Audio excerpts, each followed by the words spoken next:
safe space. We ain't never give a reason you should hide. Compile all your questions, we're taking the quest. Join Tarcia on this journey to discover the rest. Go. To the Adoption Journey podcast. I am your host, Tarcia Smith, and thank you again for joining us on another journey. Before we dive in, let me remind you guys to go to Patreon and check out all things Tarcia. You'll get the podcast, the extreme hip hop classes, the plant-based recipes, just all things me. And without further ado, look, we international today, y'all, okay? We are international. Worldwide is what we are today. I have Miss Helen from the Adoption Diaries podcast in the building. Hey, Helen. Hi. Thank you so much for having me. Thank you so much for coming on. I can't wait to hear your story because I know that you're in Belgium, correct? Yeah, I live in Belgium right now, okay. But I actually come from the Netherlands. So I moved there. Look, fam, she's not going to be able to tell me nothing. I'm worldwide. Look, y'all not going to be able to tell me nothing. Moving forward, this is it. Exactly. So I grew up in the Netherlands, but right now, you're correct. Right now, I am located in Belgium. Okay, so Let me start with my first two questions. Number one, are you a transracial adoptee? I am. Okay. So yes. So we'll start right there. Go ahead. Tell me. Yeah. So I was adopted when I was 1.5. Okay. From Ethiopia, and I came into a family with my adopted mom, my adopted dad, and then they had two biological children already from themselves. So they already had 2 sons. So those are my 2 older adopted brothers. Okay, and I have to ask, are they white? They all are. They're all, as I said, I grew up in the Netherlands. So they are all white and all Dutch. And they all came together because my adopted brothers are quite older than me. Mm-hmm. So they all came together to pick me up, let's say, from Ethiopia. And yeah. So do you know the answer as to why they went to Ethiopia to adopt? I believe at the time from the Netherlands, you could choose the countries that you kind of wanted to adopt from. Okay. And there are certain rules to each country, which has things as like my adopted parents had to be married to be able to adopt from Ethiopia. And those were different rules. I believe some also had that you weren't allowed to already have biological children. You know, there were certain criteria that you had to withhold from each different country. Okay. Then also my mom really had a love for Africa as a continent. And so she really wanted to adopt a child from Africa. And then I believe Ethiopia was just one of the countries which they were allowed to adopt from because of those criteria, and they fitted into that, and Ethiopia allowed them to adopt. Okay, so walk me through, when you're adopted, you're a baby, but as you begin to grow up in this family, and is the community also predominantly white as well? Absolutely. Okay, so as you're growing up and nobody looks like you, walk me through that. You're going to school, pre-K, what's your early memories of that? Yeah. So whenever they adopted me, I still lived in a bigger city, not very big or diverse, but still quite okay, I would say, until I was around 7 to 8 year olds. And we moved with my mom. My parents already had divorced at that time, but my mom and her new partner moved to a village.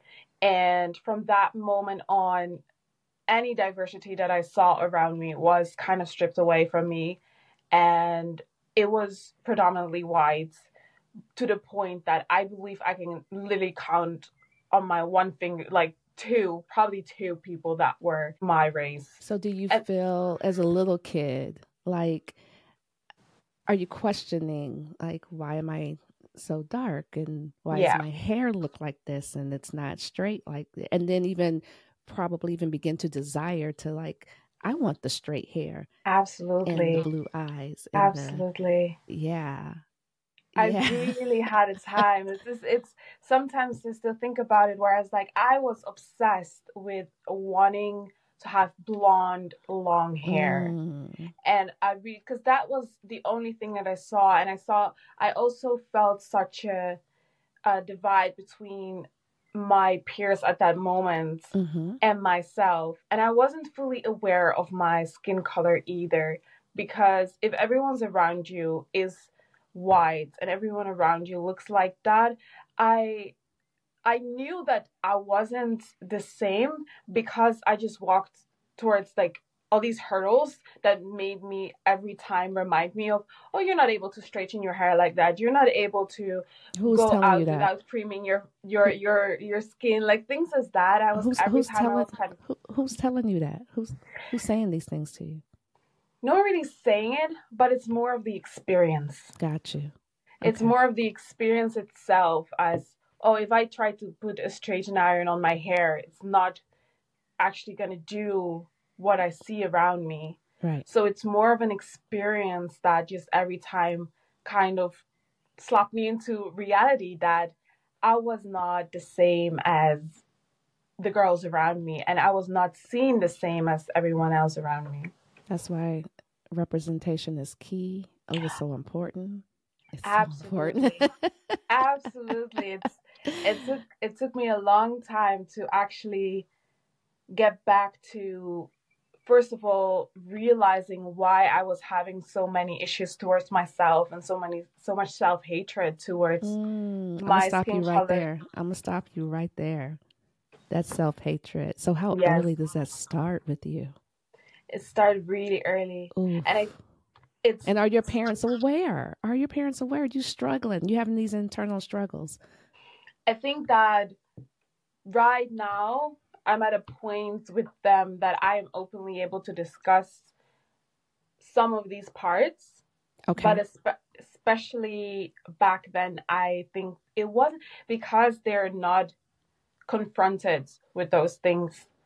I think they were very unaware that it could even be a thing, that moving to a place where there's no representation could actually do something to the way that I would view myself or my mental health and Because let me etc. ask you this. Is it when people go outside of, like, such as what your adoptive parents did, and go completely not only outside of their race but outside of the country, and then they bring back this baby into this culture, are they not even considering any of that from your experience? Or do they think, when I bring this baby over here, we're going to, we have a clean slate and we can just start all over? I think there was some sense of I need to put the effort in, but more within an internal way, in like in my own household.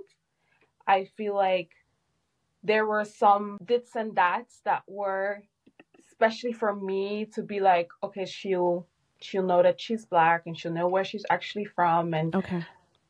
but the thought of that the external world would also have an influence on me, Mm-hmm. I think that that part was kind of forgotten in the process, that my environment would actually also be very important in the way that I grew up, and the people that would have surrounding me would also have an effect on my mental health and the way that I would view myself. I think the focus was more on, within this household, we'll make sure that she kind of knows where she is from, and we'll have some food implemented, and Mm-hmm. yeah, But not thinking about the outside world is only going to see this beautiful little black girl and is yeah, going to think differently and treat you differently. You're not going to have the exactly, same experience that they're going to have yeah, just because you are adopted by them. exactly. So early on, this self-hatred and this internal thing that you got going on, even though this is going on inside of you, are you having a good childhood? Is your experience okay? Even though you might have Um, not been, but you know. I think a lot is realized way later.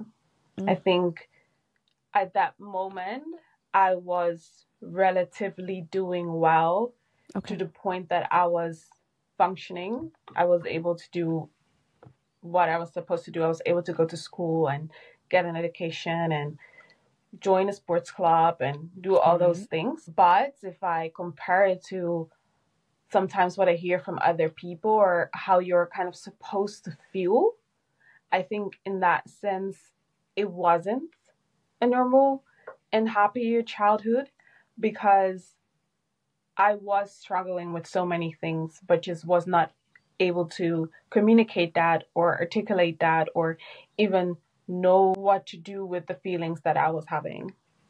So, okay, so we get through elementary and middle school. So I want to ask about when you began to start wanting to date. What was that like for you? That's actually a really good question that I think that I had a very, very long journey in because I remember the first like 2 years that I was already like a bit interested in dating and interested in boys for my, and I didn't want to date anyone of my race. And I even remember writing down that there was this one guy in school and I was kind of interested but not really interested, and I wrote down that I didn't like black guys. And why? reading back, why do you think that? In that moment, not hindsight, in that moment, why do you think at that moment, and I think I was 13 something, 14. So I was very young. And at that moment, I wrote that down and I actually read it back, like not even that long ago. It was in a journal of mine that I like picked up again and like read through. And I remember exactly the guy that I was writing about.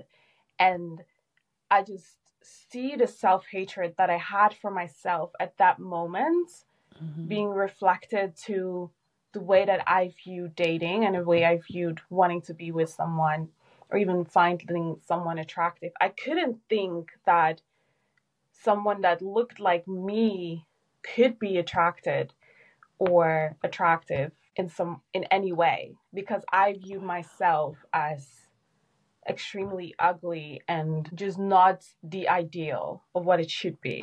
Hold on. I gotta, I have to do this. I'm going to put a pin in what you said because I'm going to give you your flowers right now. Girl, you are beautiful. Oh, and I hope you know that. And for the you. family that's just listening to this, if y'all go to YouTube and look at the video and look at this girl, she is beautiful. That's and I'm not sweet. Just saying that. So I had to just put a pin in that and give you your flowers, just in case you were still wondering. Yeah, it's been a journey, and right now I'm absolutely not at the point where I was back then. Like I do view myself as beautiful. I think Black people are the most beautiful creatures, to be honest. And we are, and is. Exactly. So it's there's such but reading that I was so confronted with that that could even be something I was thinking. It almost made me sick of myself. Like I could have thought like that. The person that I am right now is so far away from that. Okay, but hold on, I'm gonna pull you back.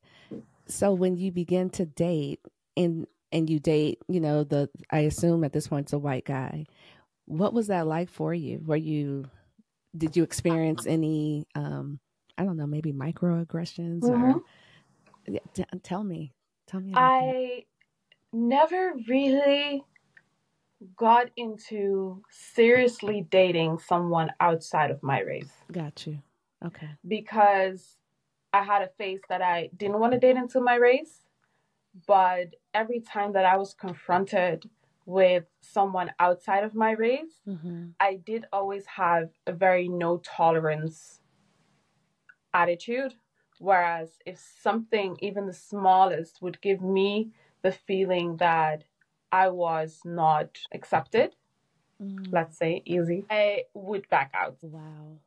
I would not cross, I would not let anyone get even. Also, I think because I could pinpoint it so directly to the things that I went through when I was younger that even the slightest red flags would already make me want to leave, because I knew which way it could go, because I grew up seeing that. I grew up feeling that way and hearing those things. So I was not allowing myself to experience that again in dating. Okay, let me ask you this too, because you said early on that your adoptive parents divorced. So, yes. And were you still having contact with both of your adoptive parents? And then did either one of them remarry? And were these new spouses okay with you? My mom remarried. As far as he was accepted of me, I think so. Okay. I would not say that there was something that would make me think that he wasn't. Gotcha. I only asked the question because your adoptive parents are the people that made the decision to go. Absolutely. And so then you're bringing in a new person into the fold. Yeah. So that's why I asked the question. Yeah. So I want to turn the corner because you're talking a lot about self-hate. You're tapping on that hard. When does it start? Because when you do that, it's got to come out some kind of way, some form. So at what point does it start to seep out, and how? I think whenever I entered high school, I chose a place that was more diverse. And I did that consciously at that age. I knew I wanted something that was not even in my village or not even close to that. Oh, wait, hold on. Because what do you mean you chose a place? You mean in the Netherlands, whenever you leave, I think we call it primary school. Okay. You can choose your high school. Oh, okay. Yeah. Okay. So usually people go quite close to their hometown, just for convenience, of course. But because my close to hometown wasn't the place that I really wanted to be, I made the choice to go a city further away. And so I could have a different environment and I could kind of have a fresh start to what I was used to when I was in primary school within the village. That's awesome that you had the opportunity to choose. I had not like that here. No, I believe it's not for a lot of places, and a lot of people also really don't make a conscious decision to actually choose your high school like that, because you're just kind of sent to one place. Right. But for the overall, I mean, there's different circumstances, but overall, at least, for here where I am, it's based on where you live, and you're going to go to the closest high school. Exactly. And then I got lucky enough to actually given the opportunity to choose, and everyone was kind of supporting that. So I chose a place a bit more further away, and I was confronted with a lot more diversity, different cultures, different races. Just everything kind of came together. And because of that, I also got confronted with the way that I thought of myself. And talk about the way that if I look at myself in this way, do I automatically say that they're not beautiful either, or that they're this stereotype, or that they're this or that? And by the fact that I didn't want to think that way, because it wasn't true, I could look at my friends and be like, they're not this. And I also had this messed up view of what a Black person was supposed to be from the movies and from what I was portrayed as. So I kind of had this idea of, am I even Black because I'm not that stereotype? But now I kind of want to be Black because I kind of figured out that I am, strangely enough. I feel like I have to be that because that's the only thing that I've known, because that's the only thing that was portrayed to me. But by being in an environment that was where so many more people looked like me with different personalities and different this and that I kind of got the opportunity to explore myself and actually see what kind of person I was. In high school. The fact that you even had the wherewithal to do that in high school. You know what I was doing in high school? Look at that. My thought process, not that deep. Well, I don't know. Sometimes I feel like high school for me was such a time to explore and to figure out who I was. Are you having conversations with people? No. Oh, you're doing this all by yourself. I absolutely didn't. That's something I think that happened way later. But this Okay. also, I was so ashamed of it. I was very ashamed of Gotcha. this process, and I was not able to articulate it. I was not able to explain that I was actually doing this at that time. At that time, I was just, oh, I'm just a teenager trying new hairstyles, and this is my way of trying new hairstyles. Gotcha. While actually it was so much deeper process of finding my identity. While for me, it was the same as someone else coloring their hair. And since you brought up the hairstyles, now that you're in high school, yeah, what pictures do we need to go find of you? Oh, they're horrible. I started high school, so my hair has always been very complicated for me. I hated it. I hated it to the point that I remember this one time I cried in the bathroom because I had to go to work with my natural hair. And the hairdresser had no time at that moment. And I had to go to work. And I worked in the supermarket in the village. And I couldn't go outside. I was like, I can't go outside like this. I look so ugly. But I started high school with just cornrows. And I did have a hairdresser at that time, which was an absolutely lovely lady that helped me with so much with my identity and being Black and how to take care of my hair. Hold on, wait. I gotta ask. I'm reverting. How was your mother taking care of your hair back in the day? What was she doing? Just trying. But yeah, I love your answer. She was trying. She was trying to figure it out. Because I'm looking at your hair. She didn't know what to do with that. No. This is no. She didn't. And that's the thing, is that she was trying the best she could with what she had, right? But it was not up to standards to what it should be, and it did a lot with my self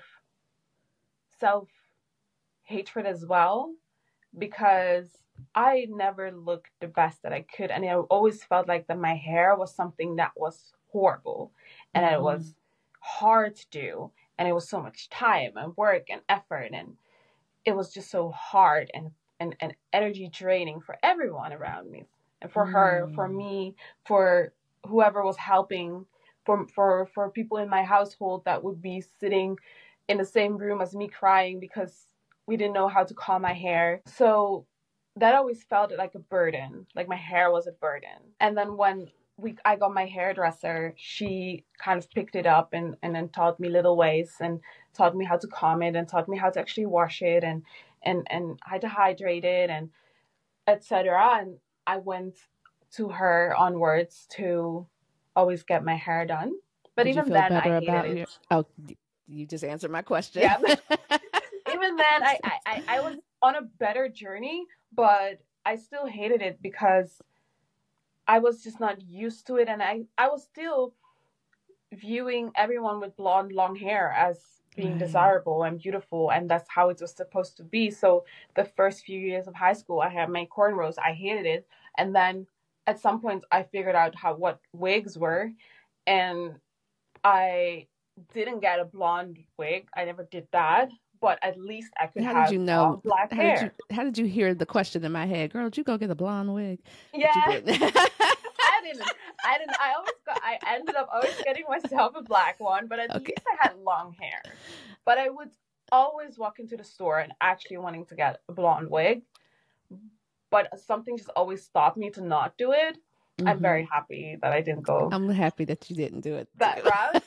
But I did end up getting black weaves and wigs, and at least I could have that feeling of being able to wave my hair. And what's so crazy about that, especially if most Black girls grow up having that struggle. Now I think this generation is going to be a little different because they're you're seeing it. Like my son is 13, and in his life, he's seen me with my straight hair one time, and he was like, "Mama, that doesn't look right on you." Yeah. He legit said, you were supposed to have your natural curly hair because you're a black girl. That's what he Exactly. said to me. I was like, oh, That's perfect. I have, oh, I Yeah. was like, and then I thought about it. Oh, you've not seen me because I've been natural, Yeah. all his life since he can remember. So this generation might have a, different take on it, but I know my generation, I'm right there with you.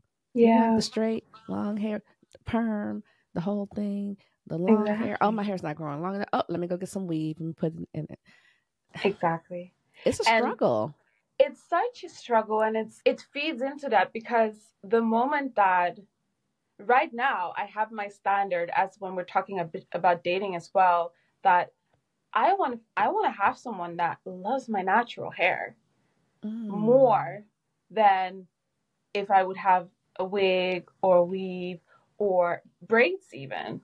Right. But whenever you come to school, in this case at my age back then, Right. but say now when I wear a weave and I would go to work or anywhere and everyone's like, oh, it's so beautiful, oh, that looks amazing, it feeds into that idea. But if I walk with my hair like this and I go somewhere, no one's giving me a And nobody compliment. says anything. Right. And you're like, well, yeah, this looks cute too. this is cute. I don't know what's wrong with y'all. This is cute. Exactly. So that feeds into the idea of, okay, so that must be better because everyone's Right. complimenting me, and I'm kind of seem more desirable because it's kind of more fits into that idea. Then I'm going to continuously do that. Jeez. That hair, we could talk all day about this hair. Yeah. But I want to turn the corner. I want to ask you this question. I want to revert back to your birth parents. Mm-hmm. Have you met them? No. So as far as any knowledge on them, there's nothing.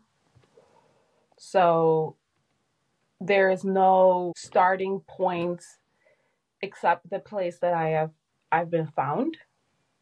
Whereas that's it. Your verbiage. You said I've been found. Yeah. So I was left at close to a police station in Ethiopia, in Addis Ababa, so the capital. Okay. But there was nothing there. Okay.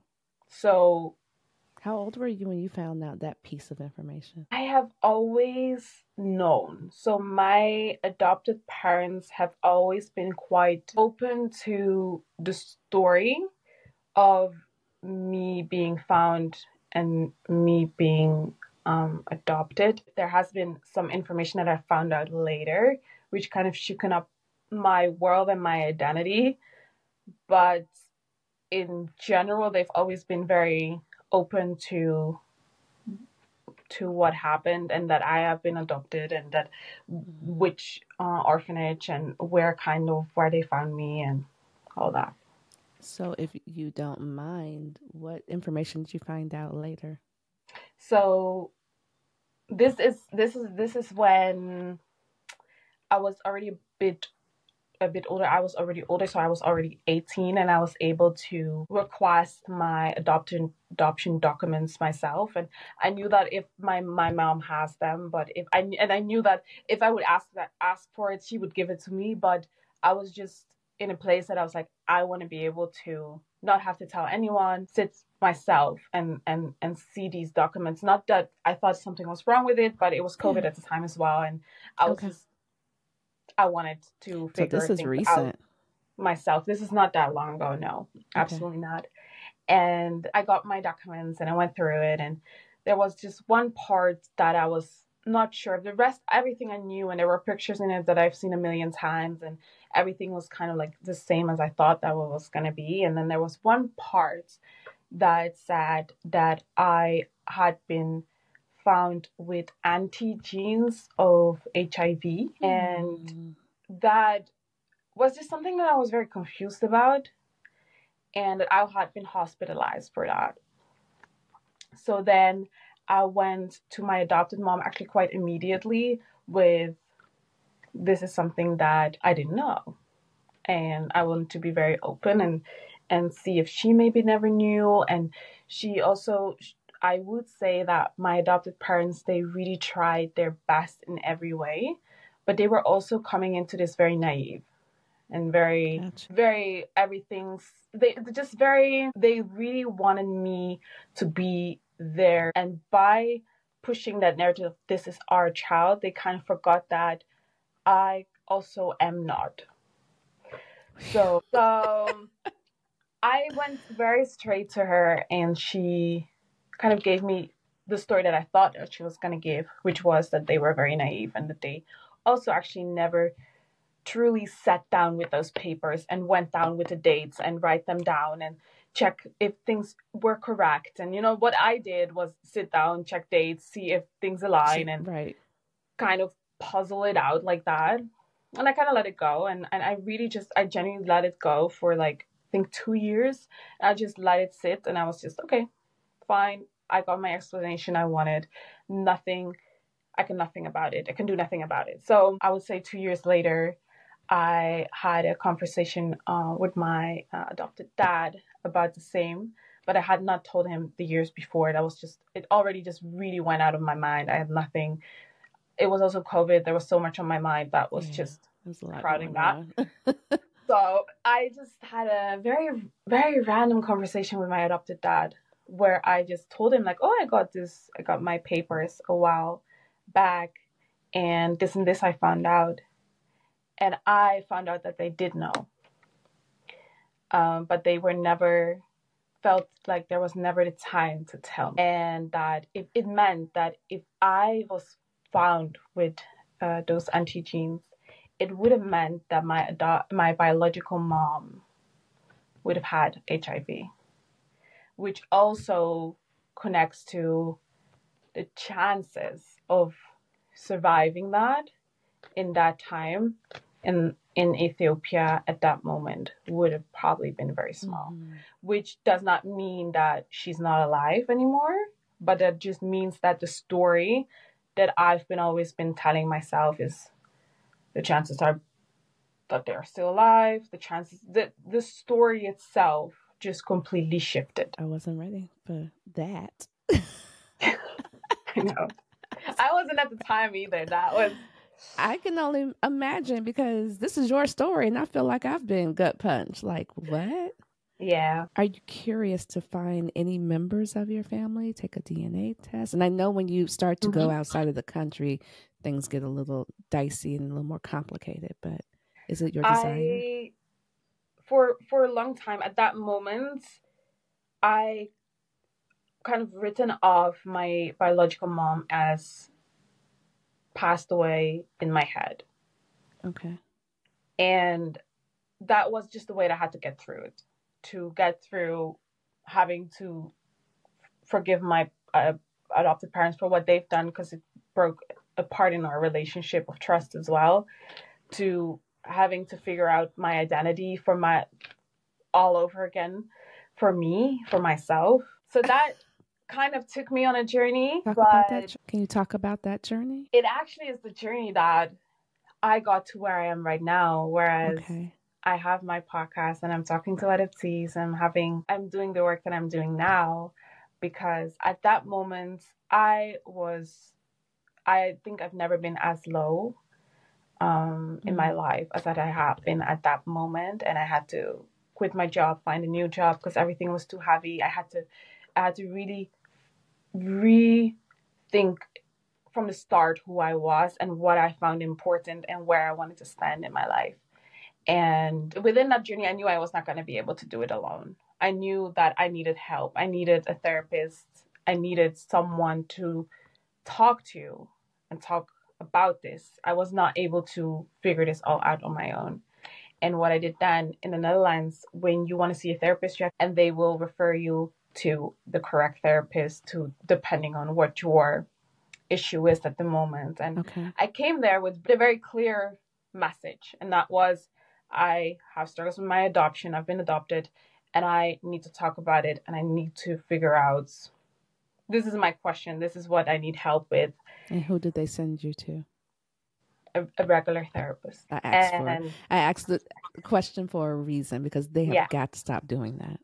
Yeah, they So I went to... That's a whole nother podcast. That's a whole nother podcast. Yes, indeed. Like, I went to a regular therapist. I went there for 7 or 8 months until I felt like this whole time I felt like something was wrong and something wasn't completely connecting between her and me, and I felt like I wasn't working on the right things, and every time I brought up my adoption in a way, I felt kind of my feelings being minimalized or diminished, and it was a very hard relationship. And I think after 7 months, I really felt like it was getting worse instead of it was getting better.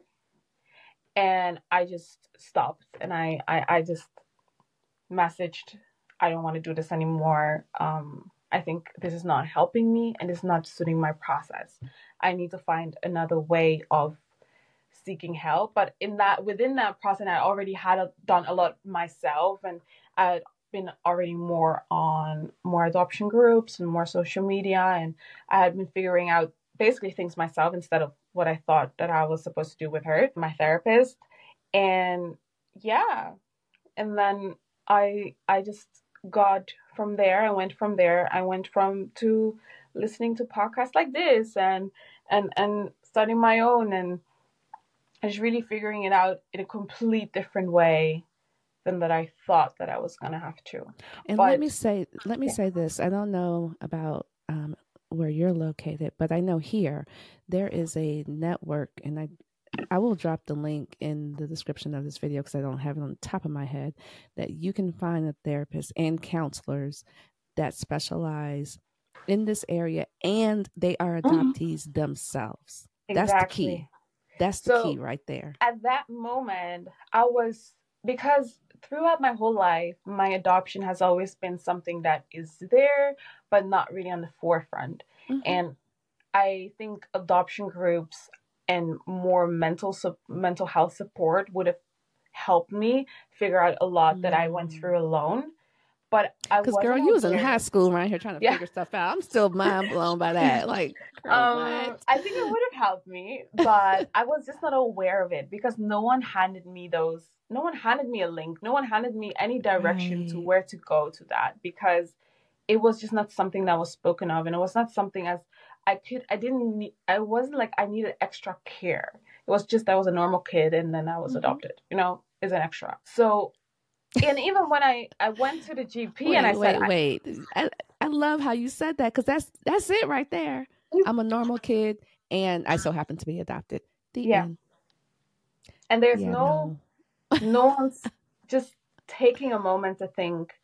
I always look at it like this, like if you have a child with a disability or maybe on the spectrum, they need extra help. I love that analogy. They need extra help with so many things. You kind of make your world and your environment around that, and that they need that extra care. Because I think, especially maybe for people that are closer to my age, because I know I'm older than you. Yeah. But we're living in hindsight because nobody told us. But I can pinpoint things that I did and how I moved. And, and in hindsight, I'm like, oh, that was some adoption stuff I was dealing with. But if you don't know, and then you just say, oh, this is how I am and this is who. And it has absolutely nothing to do, at least for me personally, nothing to do with how I was raised or any of that. Because I had a great child. I say it all the time. I was living my best life. You hear me? But I do know that there were some things that I just dismissed. And it's like, okay. That's just me. It's just me. Yeah. Yeah. I was dealing with some stuff. And then there's nobody to talk to.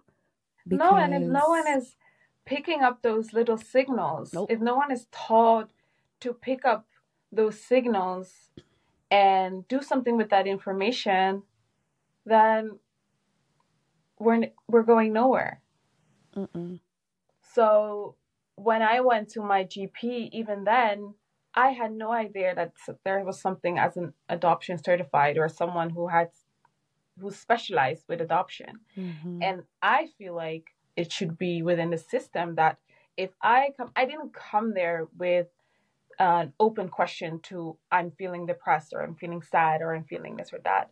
I came with a very specific question and with a very specific request. I am dealing with my adoption and I want help with that. And the fact that they were not able to meet that need and send me to a specific person, that's them failing me. And my therapist being able to feel that friction as well, because she cannot convince me that she didn't feel that friction either. Both were very having a hard time understanding each other. You were in there cutting up, I know. Yeah, he should have at that moment say, sorry, I feel like I am not able to help you right now. Right. I wish I could, but I can't. Right. I'm going to send you through this and this person. Absolutely. That is able to help you. And no one did that. No one was able to do that. And I feel like that's within a system and within mental health system that is just failing. So talk to me about Helen today. Where is she? Who is she today? I'm in such a different place. Looking at myself right now, I can genuinely say I have been one of the proudest people towards myself. Is that I went over the self-hatreds. It's very sweet you said that I was beautiful, but I do generally think at this point that the beautiful curls and everything. I don't see the little spirals. Well,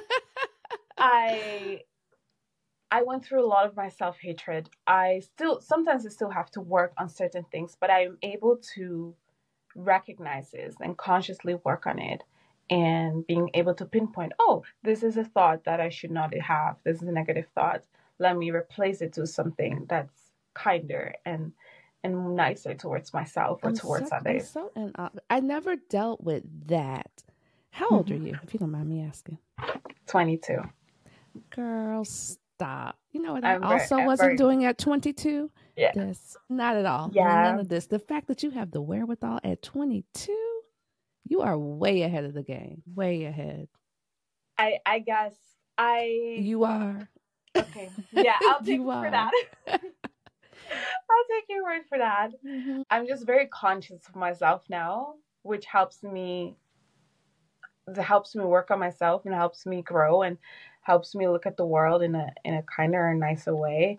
And I am very motivated to whatever is in my mind to share that and be able to help other people with that, and being able to, even in the smallest way, make a little change for others. Because I generally feel like if I would have had platforms like this that helped me, even when I was younger, to just hear other people's experience, it would have made me feel less crazy, or made me realize that something that I was feeling that I was normalizing was actually not normal, and I should have sought help for that or talked to someone about that. I had no adoptees I just had no adoptees in general surrounding me. I think I only met adoptees when I was really, really young. My adopted parents went as a group to adopt from Ethiopia, but that contact kind of just sizzled out. And after that, I just had no adoptees that were going through similar experiences until I seeked that out myself. So I feel like that if I could make anyone's life a little bit easier through just being an adoptee, which is I'm already doing, then my work's done. Girl, at 22, I wasn't doing any of this at 22. Yeah.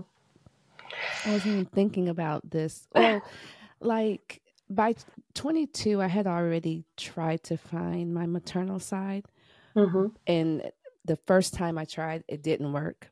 Yeah. I didn't find them until much later on.